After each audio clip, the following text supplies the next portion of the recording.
So I invite Dr. Roshini R, who is a consultant, junior consultant glaucoma in Chaitanya Eye Hospital, to give her presentation on pigment dispersion.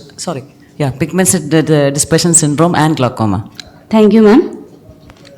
So, pigment dispersion syndrome and pigmented glaucoma comprise two sides of a spectrum of ocular disease, and dispersion of pigment granules from the iris pigment epithelium and deposition throughout the anterior segment is pigment dispersion syndrome, and the pigmented glaucoma is a secondary open-angle glaucoma from excessive pigment in the trabecular meshwork from PDS. The condition is usually bilateral. The mechanism of pigment dispersion can be described under Campbell's mechanical theory, which states that there is mechanical rubbing between the peripheral iris and the anterior zonular packets, causing pigment loss from the iris. The anatomical correlations to this theory are the concave peripheral iris configuration, close proximity between iris and anterior zonular pockets, and iris defects corresponding to number and location of anterior zonular pockets.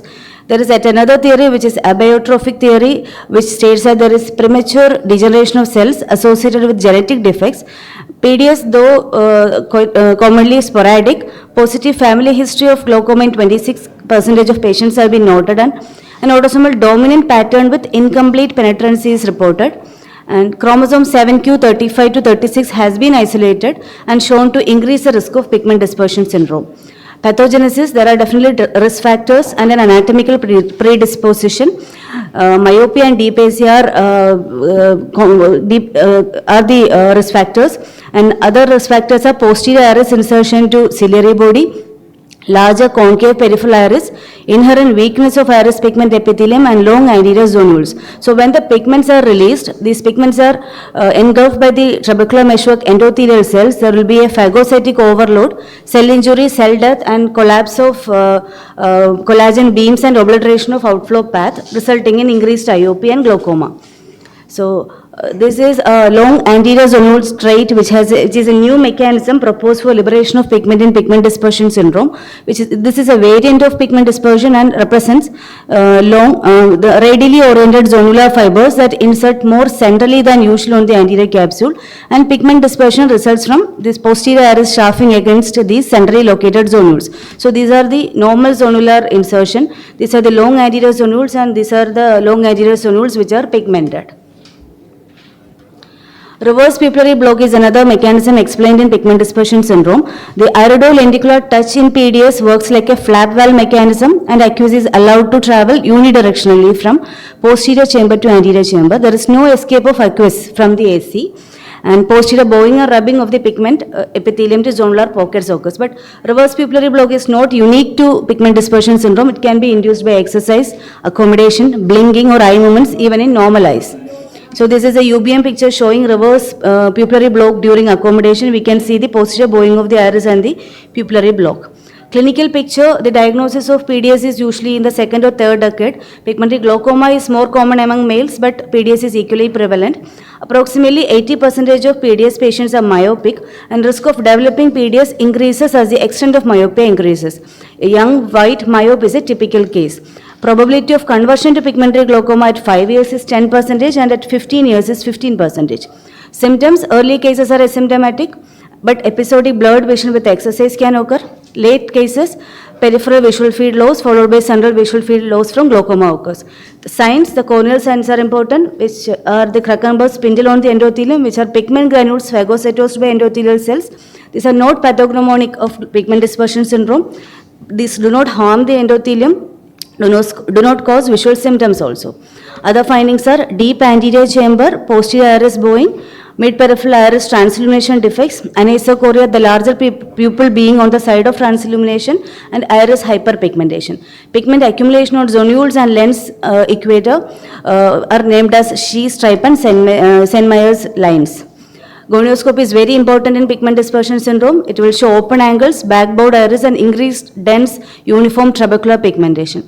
The classic triad of pigment dispersion syndrome is Krukenberg spindle, mid-peripheral iris transillumination defects, and trabecular meshwork pigmentation.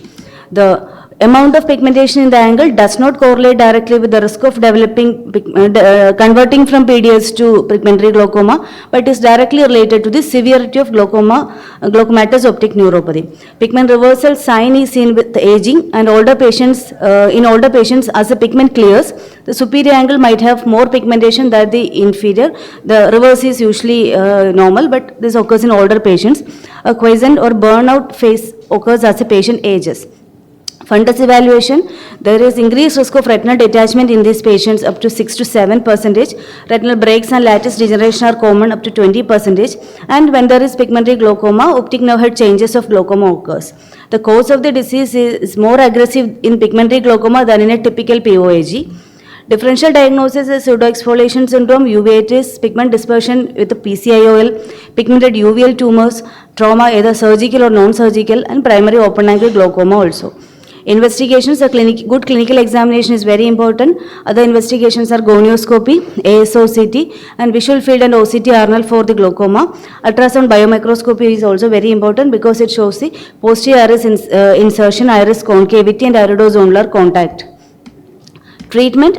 Initial treatment is same as POAG, which is medical, but pigmentary glaucoma will have significantly increased and fluctuating IOP. All glaucoma medications are useful, first line of choice being the prostaglandin analogues. If the trabecular meshwork cells are not excessively damaged by the pigmentation, Rho kinase inhibitors might successfully alter the trabecular meshwork cells and limit damage. And myotics, there is a theoretical benefit because it reduces the iridozonular contact and increases the outflow, but it's risky in myopes with an added predisposition to RD and worsens the myopia, so patients will not tolerate myotics. YAG peripheral iridotomy, LPI would convert the posterior iris contour to a more planar contour, eliminating the iridozonular contact, but LPI's preventive role is considered controversial. American Glaucoma Society in a study failed to demonstrate the evidence to support LPI's benefit, and performing LPI to minimize the release of pigment in an OHT stage when already the damage has happened is not effective, but LPI might be effective in a young patient without irreversible trabecular meshwork damage. Laser trabeculoplasty also is considered controversial. Compared to argon laser trabeculoplasty, selective laser trabeculoplasty employs less energy over a short duration and selectively target the pigmented trabecular meshwork cells. But the success rate is not good. That it dropped from 85% at 12 months to 14% at 48 months in a study. Benefit is temporary and it's associated with complications like inflammation, IOP spikes necessitating surgery like trabeculectomy. So trabeculectomy ab externo is done when the medical and laser intervention is unsuccessful. It is the choice. And even after 8 years of surgery, a substantial and sustainable reduction of IOP over baseline was noted. About mix in pigmentary glaucoma, there is not an abundance of studies involving microinvasive glaucoma surgeries and pigmentary glaucoma. But trabectome, which is ab interno trabeculectomy using a handheld electrode, doing an ablation of this, an ablation of a strip of trabecular meshwork and the inner wall of Schlemm's canal is done, guided by intraoperative gonioscopy. This procedure was FDA approved in 2004. And a study found that at 12 months post-op, trabectome provided similar and safe and successful outcome in both POAG and PG. Zen gel stent is another mixed procedure which was FDA approved for pigmentary glaucoma and other open-angle glaucomas. And this is given its surgical mechanism, it could be a viable option in management of PG. Eye stent inject have been tried, but stent obstruction with the pigment has been a problem. And pay attention to clinical findings like slit lamp, gonioscopy. Medical management like other OAG can be done. LPI, ALT, SLT all are controversial, and ab externo incisional trabeculectomy remains the standard for refractory pigmentary glaucoma at present until further research provides less invasive methods are superior. Thank you.